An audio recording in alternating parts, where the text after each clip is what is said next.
Assalamualaikum warahmatullahi wabarakatuh. Apa kabar kalian semuanya hari ini anak-anak? Semoga kalian dalam keadaan sehat walafiat. Kali ini bersama saya, Bu Edi Nursafana, kita akan membahas mengenai topik Stop Bullying.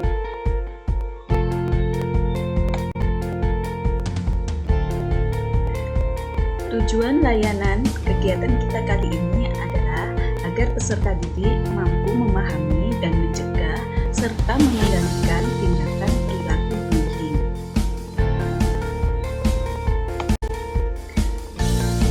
Pernahkah kalian jadi korban bullying? Atau justru kalianlah sebagai pelaku tindakan bullying?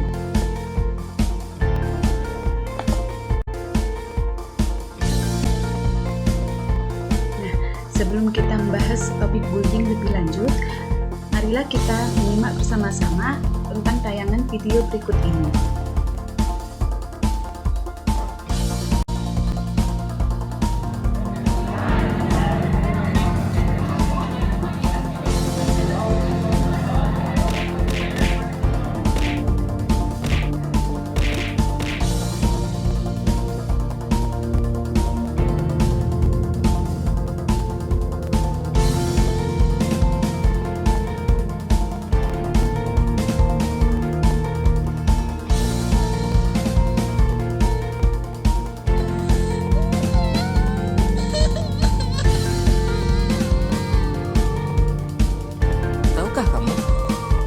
Kekerasan di sekolah sering terjadi di Indonesia. Dari tahun 2013 hingga 2014, jumlah kekerasan di sekolah naik sampai dengan 16% yang dilakukan anak usia di bawah 14 tahun. Dan itu dilakukan di sekolah. Hampir setiap sekolah yang ada di Indonesia pasti terdapat kasus kekerasan di sekolah. Dari tingkat universitas, menurun ke SMA, lalu SMP, bahkan sampai ke SD. Bagaimana caranya? Biasanya, kekerasan dilakukan dengan banyak hal, seperti secara verbal, secara fisik, secara rasional, dan elektronik. Sebagai contoh, bila ada anak yang terlihat gendut atau berbadan besar, biasanya orang di sekitarnya akan mengata-ngatainya dengan berkataan yang tidak enak. Ada pula mereka yang merasa asik iseng dan membuat si anak culun menjadi bahan lelucon. Biasanya, mereka yang mempunyai ras yang berbeda pun suka mendapatkan perlakuan yang kurang mengenakan.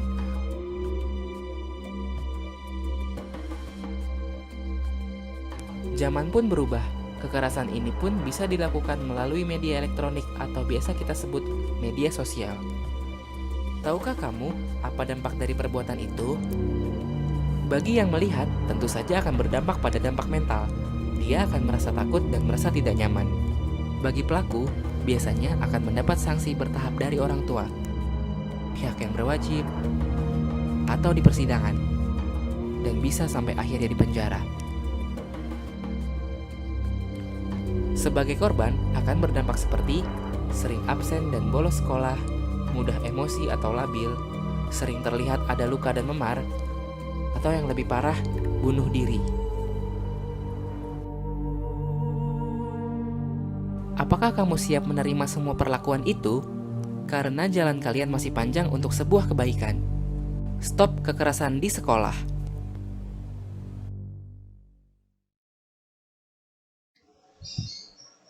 Dari tayangan video tadi, sekarang coba diskusikan dengan anggota kelompok ya. Yang pertama, apa yang sudah kalian pahami tentang perilaku bullying dan apa saja dampak dari perilaku tersebut? Yang kedua, peristiwa apa yang pernah kalian alami yang berhubungan dengan perilaku bullying? Dan yang ketiga, apakah kalian merasa pernah berperilaku bullying, baik verbal maupun non-verbal? Keempat, mengapa pengalaman itu bisa kalian alami dan apa penyebabnya? Dan yang terakhir, kelima, bagaimana cara mengendalikan dan mencegah perilaku bullying?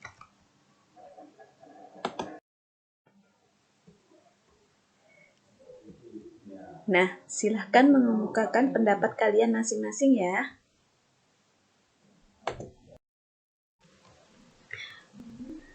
Nah, bullying itu apa sih?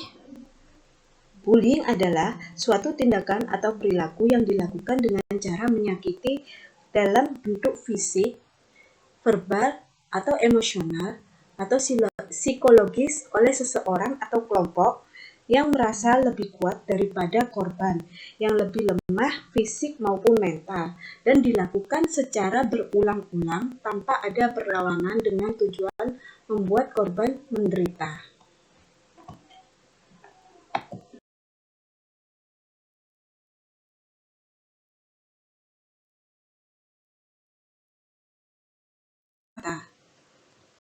Nah, penyebab perilaku bullying. Beberapa penyebab bullying dapat berasal dari korban maupun si pelaku bully itu sendiri. Penyebab dari korban antara lain penampilan fisik yang dianggap berbeda atau ketinggalan zaman bila dibandingkan dengan orang-orang lain yang pada umumnya. Yang kedua, berasal dari ras yang berbeda dan dianggap sebagai minoritas. Kecenderungan orientasi seksual yang berbeda memasuki usia remaja, misalnya seperti gay, lesbian, transgender, dan sebagainya. Selanjutnya, korban dianggap lemah dan tidak mampu melawan orang-orang di sekitarnya. Penyebab selanjutnya, korban terlihat tidak mudah bergaul atau kurang pergaulan dan memiliki sedikit teman. Penyebab dari si pelaku antara lain, pelaku bully memiliki masalah pribadi, ya, hingga membuatnya tidak berdaya dengan kehidupannya sendiri. Si pelaku adalah korban bully di lingkungan keluarga.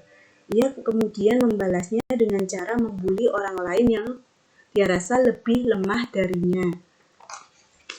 Nah, adanya rasa iri dari si pelaku kepada korban karena ia tidak memiliki keistimewaan yang sama dengan si korban. Nah, biasanya tak jarang pelaku sengaja melakukan penindasan kepada orang lain hanya untuk mencari perhatian. Dan selanjutnya, penyebab dari pelaku adalah kesulitan mengendalikan emosi ketika marah dan frustasi, sehingga dilampiaskan dengan tindakan intimidasi ke orang lain.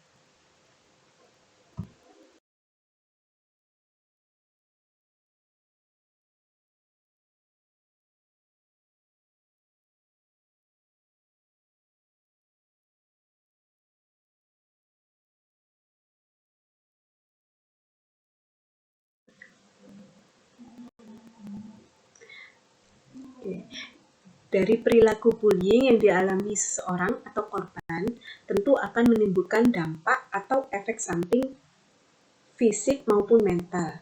Nah, berikut ini dampak atau efek samping dari tindakan bullying bagi si korban. Antara lain, timbulnya rasa takut, stres, hingga depresi berlebihan oleh si korban. Yang kedua, timbul keinginan untuk bunuh diri atau melukai diri sendiri. Yang ketiga, sering mengalami kesulitan tidur, nafsu makan menurun, suasana hati tidak stabil, dan tidak berdaya. Selanjutnya, rendahnya rasa percaya diri si korban. Nah, yang kelima, merasa kesepian dan terisolasi dari lingkungan sekitarnya. Dan yang terakhir, korban bullying cenderung sulit terbuka, apalagi percaya pada orang lain.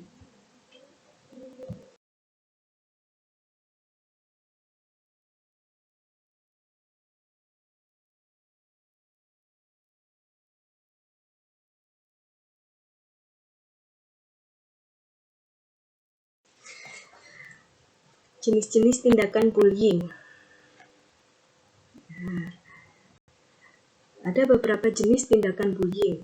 Antara lain yang pertama, bullying fisik. Bullying fisik ini merupakan jenis bullying yang bisa dilihat oleh kasat mata. Contoh tindakannya seperti menampar, mendorong, mencubit, menjambak, menendang, memeras, dan merusak barang yang dimiliki orang lain. Sedangkan bullying verbal adalah tindakan jenis bullying yang berupa ucapan karena bisa tertangkap indera pendengaran. Nah, tindakan ini kerap tak disadari. Contoh bullying verbal antara lain membentak, berteriak, memaki, menggosip, menghina, meledek, mencela, dan mempermalukan orang lain.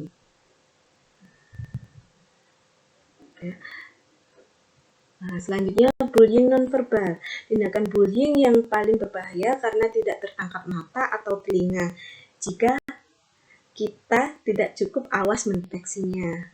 Contohnya mengucilkan, membeda-bedakan, mendiamkan, mengucilkan, meneror lewat pesan pendek, ya, memandang dengan merendahkan. Dan yang terakhir, cyberbullying. Nah, bentuk bullying ini biasanya meliputi kata-kata kasar atau gambar yang tidak senonoh, di mana pelaku mengirimkan gambar-gambar tersebut melalui media elektronik seperti SMS, chatting, atau medsos populer lainnya. Ya, memperolok di medsos, mengirimkan berbagai pesan yang menyakiti, menghina, serta mengancam. Ya, serta pesan teror yang mengabarkan kabar bohong dan mengubah foto yang tidak semestinya. Nah, ini biasanya terjadi perang kata-kata dari dunia maya, ya, jenis cyberbullying ini.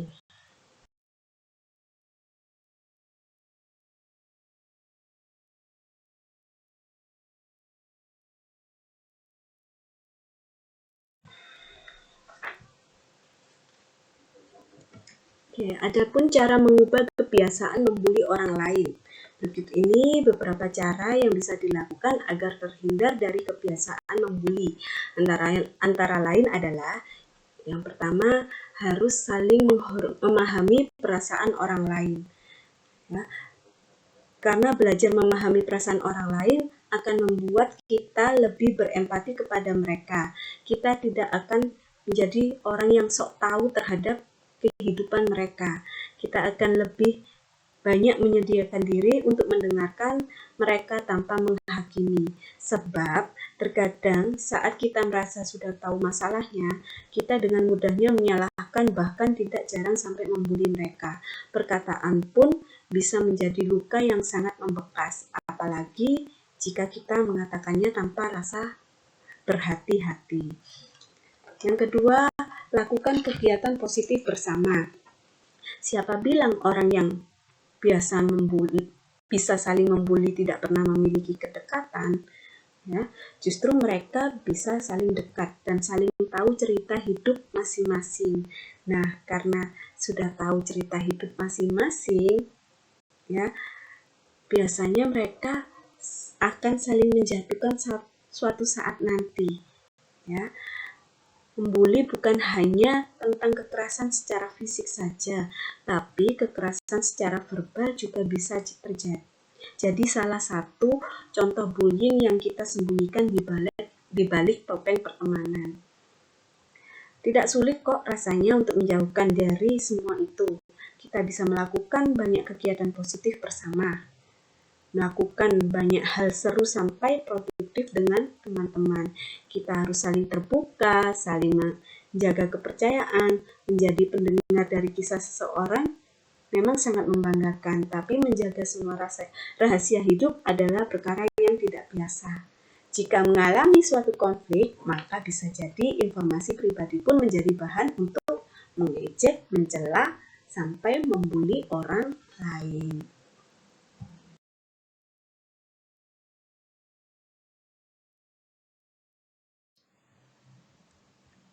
Selanjutnya, cara pencegahan atau mengatasi perilaku bullying. Yang pertama, berusaha tetap bersikap tenang. Selanjutnya, sebisa mungkin tidak menunjukkan amarah atau sedih di depan pelaku bullying. Yang ketiga, berdiri tegak, angkat kepala, dan pandang si pelaku bullying dengan tegas. Yang keempat, jika pelaku memintamu untuk melakukan perilaku yang merugikan, tolak hal itu dengan sopan dan tegas. Yang kelima, langsung menghindar bila ada kemungkinan kamu dalam bahaya. Yang keenam, coba cari bantuan dari orang di sekitar. Yang ketujuh, blokir semua akun media sosial si pelaku pembuli. Dan yang terakhir, simpan perilaku bullying dari si pelaku sebagai barang bukti untuk dilaporkan pada pihak-pihak berwenang. Ini khusus untuk yang mengalami cyberbullying ya.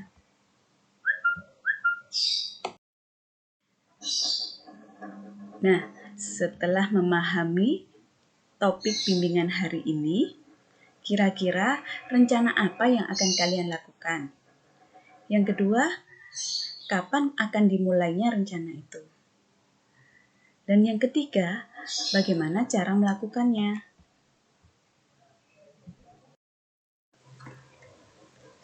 Nah, jadi jangan sampai kamu jadi korban bullying atau malah kamu yang jadi pelaku bullying ya.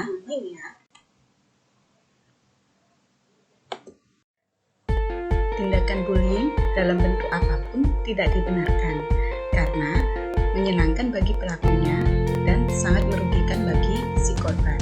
Maka dari itu kita harus tegas mengatakan stop tindakan bullying. Demikianlah pembahasan materi kita hari ini tentang topik stop bullying. Semoga apa yang sudah kita bahas membawa manfaat bagi kita semuanya. Dan saya lupa ucapkan terima kasih atas perhatiannya. Saya akhiri. Wassalamualaikum warahmatullahi wabarakatuh.